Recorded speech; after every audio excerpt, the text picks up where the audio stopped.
Assalamualaikum warahmatullahi wabarakatuh. Hari ini saya akan sedikit mengulas tentang pemaknaan sebuah kesuksesan. Setiap orang, saya yakin lah, setiap orang punya cita-cita, punya keinginan, punya harapan, baik itu diucapkan ataupun tidak diucapkan, masih dalam pikiran dan hati kita. Sehingga kalau sukses ya seringnya dimaknai bahwa ketika tujuan yang kita harapkan tercapai, artinya realita yang terjadi sesuai dengan tujuan, bahkan melebihi tujuan, melebihi keinginan, itu dianggap sukses. Jangan salah, tujuan kita selalu diidentikan dengan keinginan. Yang namanya keinginan pasti terikat dengan hawa nafsu yang tidak berujung. Ingin sepeda, dapat sepeda, ingin motor, dapat motornya, ingin mobil, udah punya mobil, ingin mobil mewah, bila perlu pesawat terbang dan kereta api ya. Di luar negeri bisa jadi begitu, sudah banyak kok yang punya pesawat pribadi. Yang jelas kesuksesan itu tadi, ketika realita yang kita dapatkan sejajar ya, sama ya, bahkan bisa melebihi tujuan kita, melebihi keinginan kita.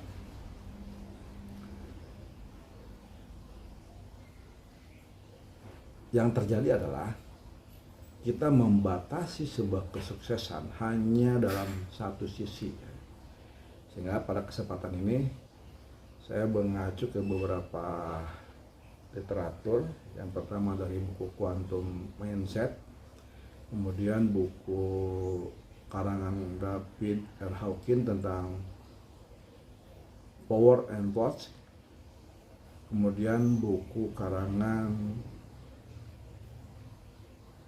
Dr. Adi W. Gunawan tentang Quantum Life Transformation.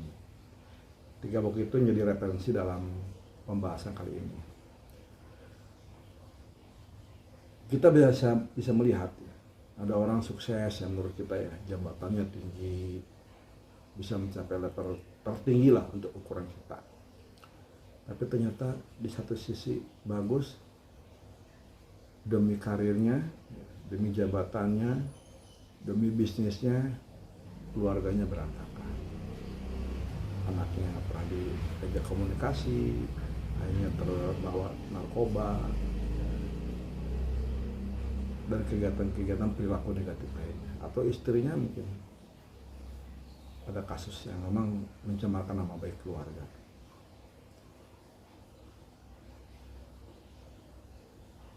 Dan banyak lagi yang lainnya. Ada lagi ukuran sukses juga, tidak semua orang sukses itu diukur dari hanya sekedar materi. Ada yang merasa dia sukses manakala dia sudah bisa pendidikan level tertinggi, doktor, kemudian profesor, kemudian karir-karir yang lainnya terkait dengan pengembangan dirinya ya, dapat penghargaan tertinggi dari berbagai perguruan tinggi gitu ya. Atau mungkin ukuran sukses juga nggak mesti juga tentang tadi harta ya, sampai punya mobil pesawat, nggak juga. Ada orang malah sukses kalau dia sudah bisa keliling dunia ya. Dari Asia, kemudian Eropa, ya sampai keliling dunia, bahkan sampai ke planet Mars ya. Karena kan banyak juga ya orang-orang hebat berduit ya yang ingin ke planet Mars. Nah, dia udah keliling dunia, negara manapun sudah pernah disinggahi. Ada lagi sukses juga tentang bagaimana dia bisa mengembangkan spiritual atau terkait dengan itu. Misalkan dia bisa, yang Islam ya bisa berhaji setiap tahun gitu. Atau orang-orang kita yang di kampung ya merasa sudah dianggap sukses kalau sudah bisa berangkat ke Mekah, ke haji atau umroh. Walaupun memang hanya sekali ya, sesuai dengan kemampuan, dan memang ketentuan juga ya yang wajib kan 1 kali, termasuk agama-agama lain saya kira punya model-model yang mirip-mirip seperti itu.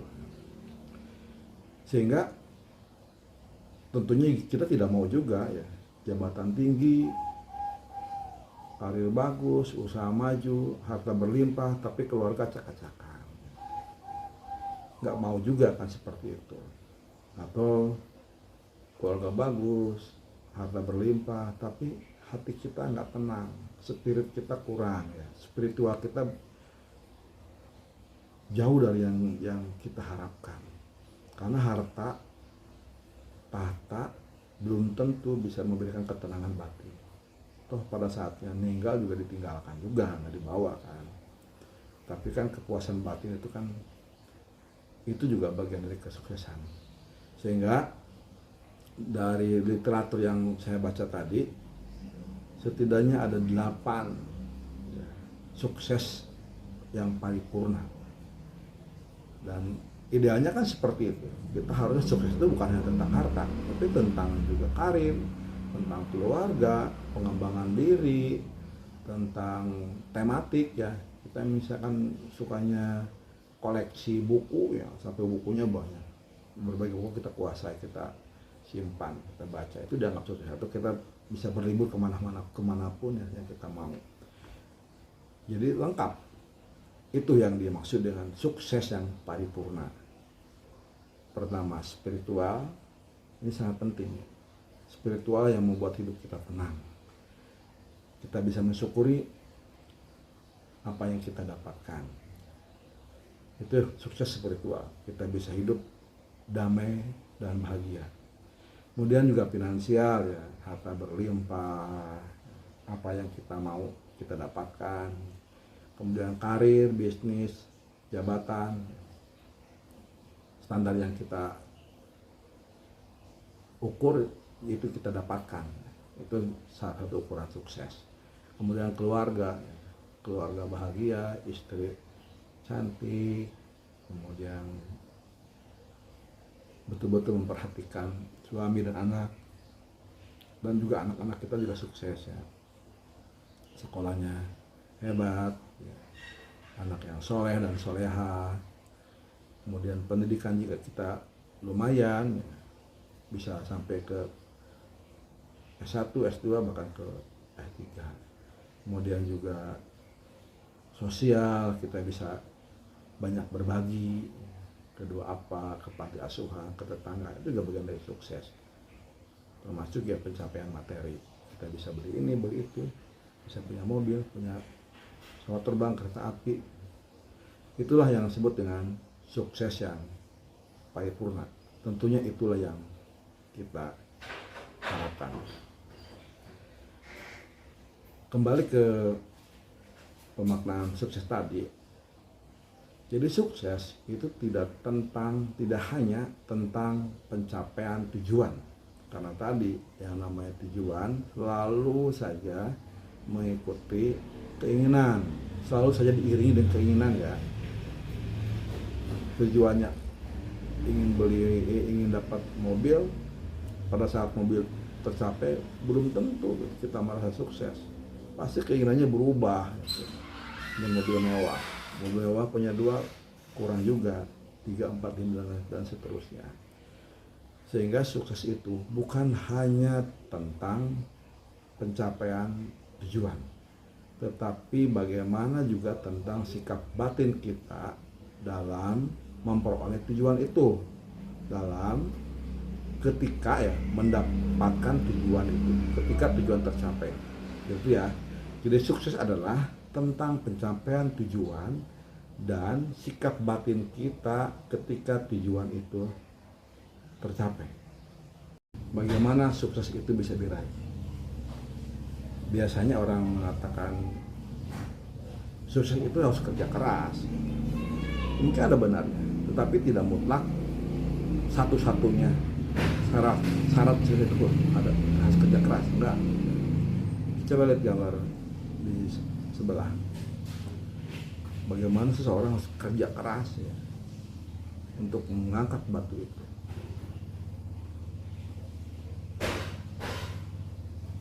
Mungkin nggak batu itu bisa terangkat? Saya kira tidak. Sekuat apapun kerja kerasnya, sangat tidak mungkin ya, mampu mengangkat batu itu. Harusnya kan semakin kerja keras semakin sukses ya. Ukuran kerja keras kadang dilihat dari keringat yang dikeluarkan, tenaga yang kita keluarkan. Orang yang kerjanya santai harusnya lebih sukses orang yang kerjanya luar biasa, dari pagi sampai sore ya. nggak sempat pulang ke rumah sampai malam, terus tiap hari seperti itu. Ya itu salah satu faktor yang mempengaruhi, tetapi bukan ukuran. Banyak apa yang para pimpinan perusahaan dia kerjanya biasa-biasa aja gitu, santai-santai aja, tapi gajinya lebih gede daripada, maaf ya, misalkan buruh di kebun ya, dari pagi sampai sore ya, jauh sekali ya gajinya para direktur.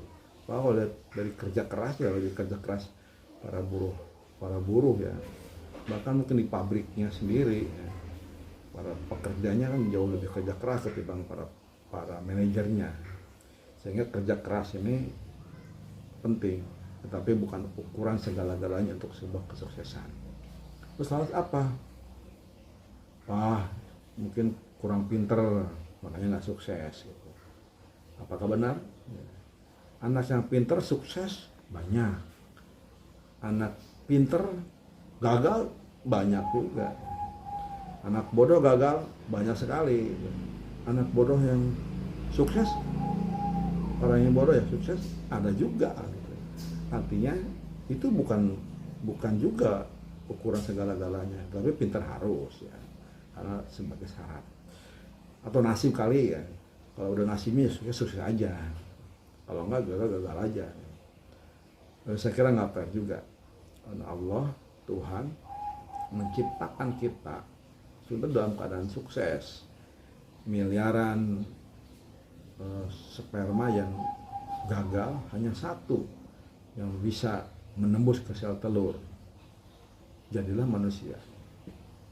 Setelah masuk ke sel telur belum tentu juga gitu, jadi manusia, mungkin juga dalam perjalanan gugur ya, jadi bayi dulu sampai ke saat ini ya. Artinya kita sudah ditakdirkan sukses ya. Kalau ada pernyataan udah nasib begini kali ya, itu pernyataan yang keliru ya.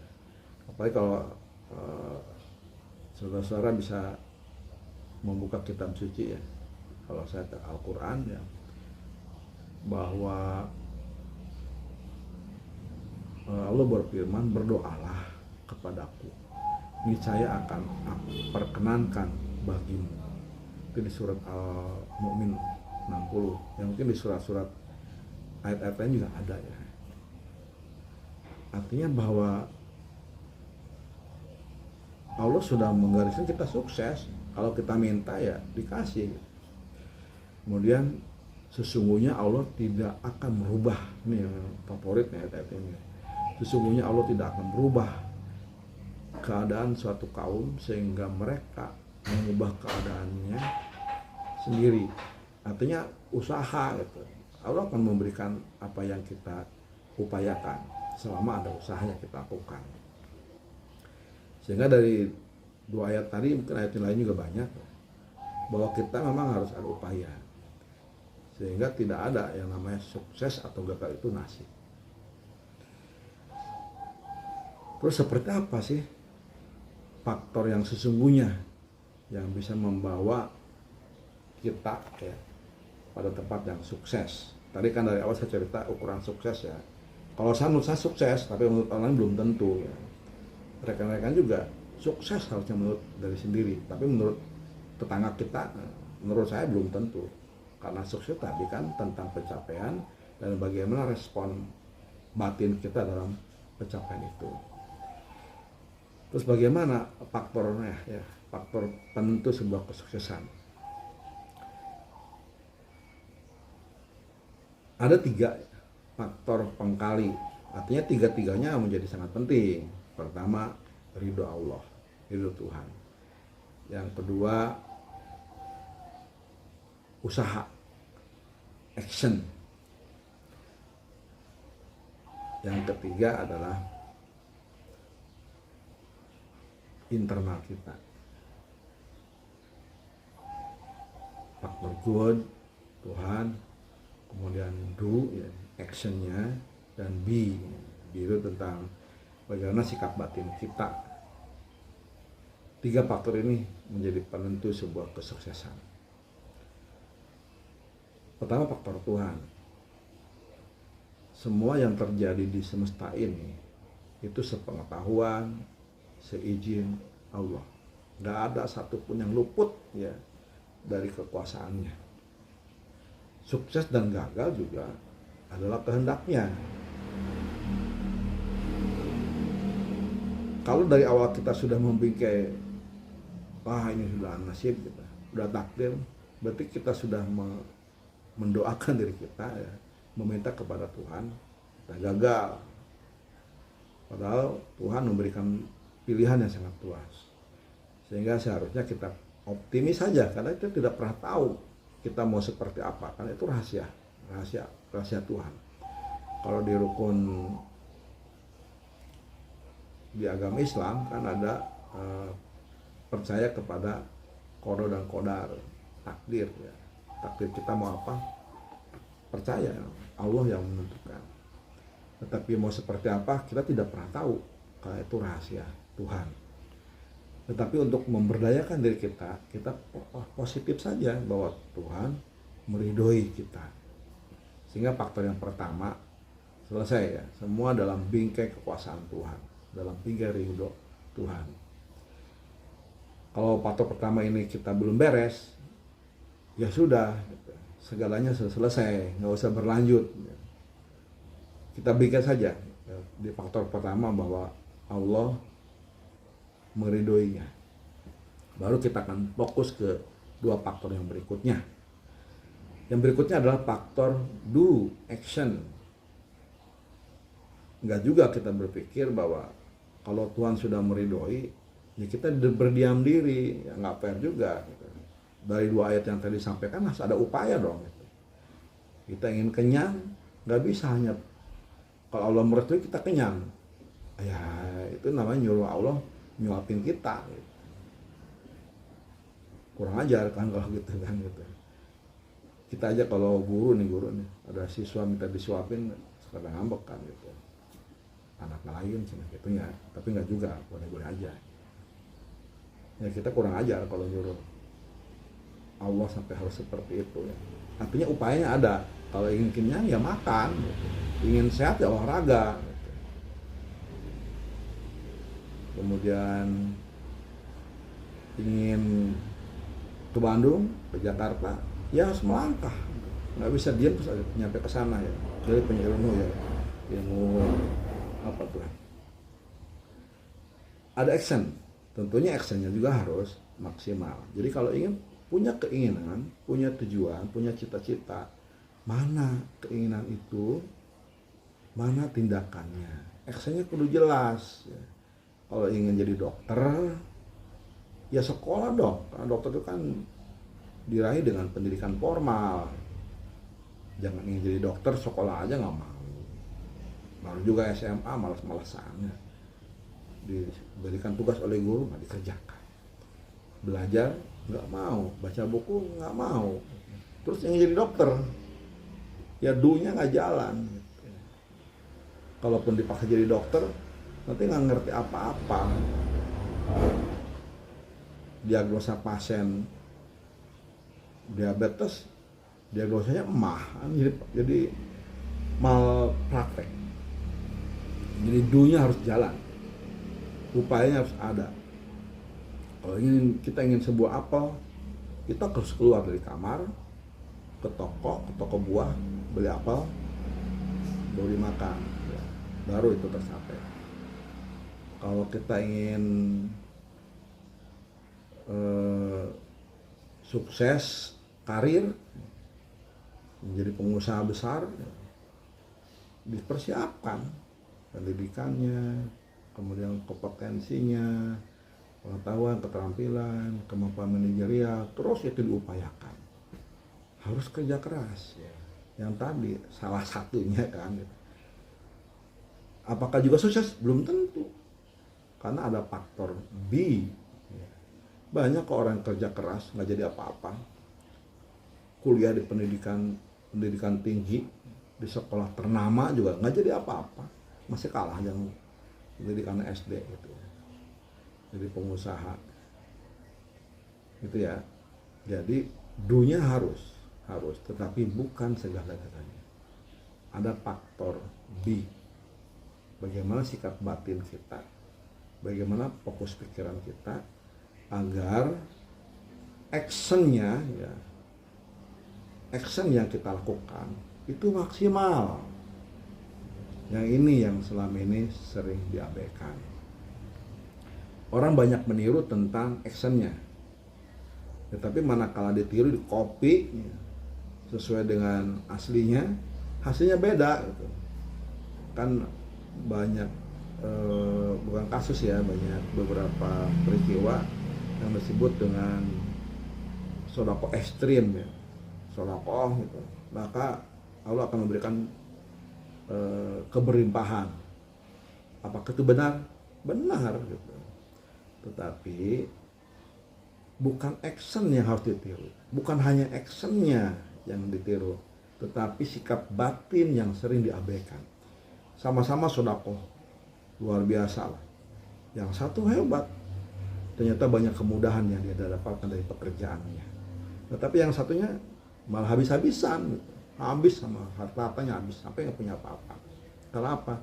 Dia hanya meniru tentang tentang actionnya, tentang sodakonya. Tetapi sikap batin itu yang nggak ditiru. Harusnya tiru actionnya, manajemen yang bagus, upayanya maksimal, tetapi sikap batinnya juga menjadi bagian penting yang akan menentukan keberhasilan, pencapaian, tujuan dari action itu. Apa sikap batin itu? Ada dua sikap batin. Yang pertama pola pikiran, mindset. Yang kedua adalah sikap hati. Saya akan bahas sikap hati. Dalam buku David R. Hawkins ya, Power PPS Post ya. Sikap batin kita dibagi dalam dua kelompok. Power itu getaran tinggi dan force getaran rendah. Kalau getaran tinggi, kalau lihat tabelnya, nanti silakan dibuka di internet juga ada. Di tabelnya, kalau getaran tinggi adalah tentang apa yang kita rasakan, di mana kita merasa nyaman, dada lapang ya. Jadi manakala kita mengakses getaran itu, perasaan itu, dada ini lapang, luas ya. Pikiran jernih gitu ya. Dada luas, nyaman. Tapi kalau pos kebalikannya, dada sempit, sumpek, pusing gitu ya. Kalau itu diakses. Apa yang masuk ke kelompok power? Ya rasakan sendiri, kalau diakses itu enak-enak aja. Misalkan kita menyayangi orang, menghargai orang, mencintai orang gitu ya. Coba itu diakses. Enak. Pikiran juga luas ya gitu. Dada juga lapang kalau kita mengakses itu. Jadi kalau tindakan-tindakan kita diikuti dengan hati ikhlas, berserah, sabar, cinta kasih, saling menyayangi, saling menghormati, saling mencerahkan, maka tindakan-tindakan kita, action-action kita, upaya-upaya kita dalam memperbaiki manajemen, memperbaiki apapun, sehingga pencapaian tujuan akan maksimal. Lain udah ngototnya semua kita lakukan, tapi itu nyampe karena apa? Kita nyepot, sakit hati, marah, kemudian putus asa gitu ya, kemudian memaksakan diri. Dalam hati kita maksa, ngotot hati kita. Yang ngotot itu bukan hati, tindakan harus ngotot, tindakan harus maksimal. apapun, ini salah, ini gagal, ini kedua gagal, ketiga, terus seterusnya. Itu tindakan harus ngotot. Tetapi hati harus pada level getaran tinggi, ikhlas, sabar, ya, berserah diri, jangan dibalik gitu. Ini kan kebanyakan kan kebalik. Hatinya ngotot, saya kudu dapat, tapi tindakannya berserah, tindakannya diam, baru sekali gagal diam. Ini yang banyak kebalik-balik. Berserah itu tentang sikap hati, sabar itu tentang sikap batin, sikap hati kita, bukan tentang tindakan. Tindakan itu tetap harus ngotot. Satu gagal, yang kedua terus, yang kedua gagal, yang ketiga, masih banyak alternatif lainnya. Perbaiki lagi manajemennya, upayakan yang terbaik, analisis, lakukan perbaikan, gitu ya. Perencanaan yang bagus itu tindakan harus maksimal, harus ngotot, tetapi sertai dengan hati yang sabar, ikhlas, berserah, ya, mencintai, menyayangi, itu ya. Tetapi kalau ya, ini sombong, kemudian apalagi putus asa, ya semua tindakan banyak gagalnya. Kejedot pilu teh, kesangkut batu, nendang batu dan sebagainya gitu ya. Karena tadi hati kita pada posisi harusnya power. Ingat ya, yang ngotot itu tindakan, hati kita enggak. Hati kita harus ikhlas karena Allah lah yang menentukan hasilnya. Kita berada di ranah upaya, ranah usaha, syariat, tindakannya. Jangan maksa, karena hasil urusan Allah.